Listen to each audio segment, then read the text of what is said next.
क्या है आयुर्वेद?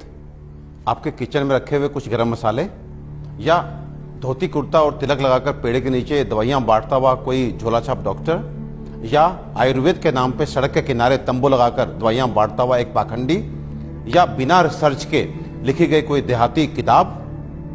अफसोस की बात है कि हम में से अधिकतर लोग यही मानते हैं और यही जानते हैं, और इसी चूक का परिणाम है कि आज हमें यह दिन देखने को मिल रहा है।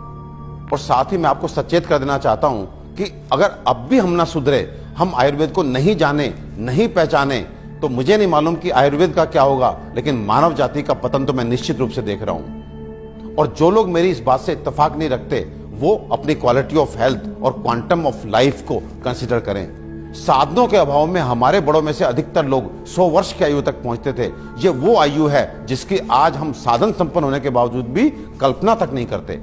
और मैं एक बात आपसे पूछना चाहता हूं कि ये जो मॉडर्न साइंस है, ये किस तरह का इलाज कर रही है?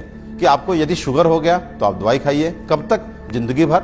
आपको ब्लड प्रेशर हो गया, आप दवाई खाइए, कब तक? जिंदगी भर।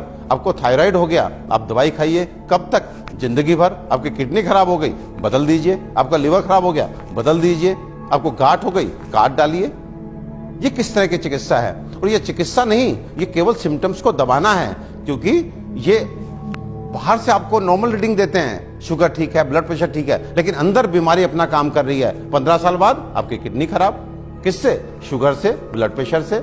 आज का नर्वस सिस्टम खराब, आपकी आंखें खराब, आपको ये कॉम्प्लिकेशन, आपको ये कॉम्प्लिकेशन।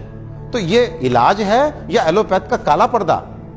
अपने 20 साल के क्लिनिकल एक्सपीरियंस से आपको बता देना चाहता हूं, ये जो आयुर्वेद विज्ञान है, ये समुद्र से भी गहरा, हिमालय से भी ऊंचा ऐसा जीवन का विज्ञान है जो आपके शरीर में और मन में किसी भी अवांछित परिवर्तन के बारे में आपको न केवल जानकारी देता है, बल्कि उसे जड़ से मिटाने के लिए पुख्ता इलाज भी देता है।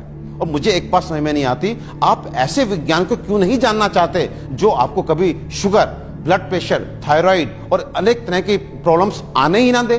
और यदि दुर्भाग्य से आ गई, आपके जेनेटिक कॉम्पोजिशन इस तरह का है कि आपको ये बीमारियां लग जाती हैं, तो इनसे कैसे आप बचे रहें और कैसे आप ठीक हो सकते हैं, इसके बारे में भी पुख्ता जानकारी दे।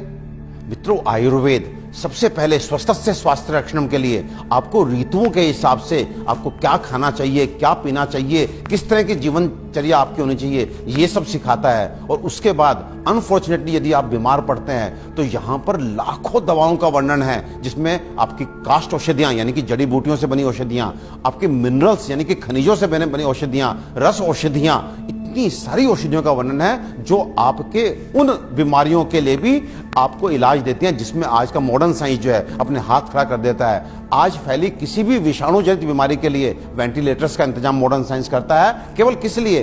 इसलिए कि वो तब तक आपको जीवित रख सके जब तक वायरस अपने आप आपको छोड़ के नहीं चला जाता। तो ये किस तरह का इलाज है? जबकि आयुर्वेदिक औषधियां ऐसी हैं जो सीधे जाके वायरस को मार के आपको बीमारी से बाहर लेके आती हैं, आपको मौत से मुंह के बाहर लेकर के आती हैं। तो दोस्तों, विश्वास कीजिए, अपने आयुर्वेद को मान दीजिए, सम्मान दीजिए, जानिए, पहचानिए, अपनाइए और अपने जीवन को, अपनी हेल्थ को अच्छा कीजिए।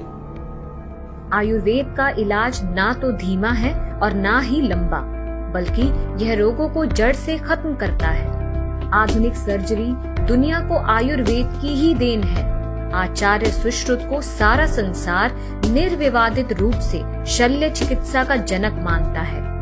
आयुर्वेद में उन बीमारियों की भी सफल चिकित्सा हो सकती है जिन्हें आधुनिक चिकित्सा विज्ञान लाइलाज मानकर आजीवन रोगी को दवाएं खिलाता रहता है।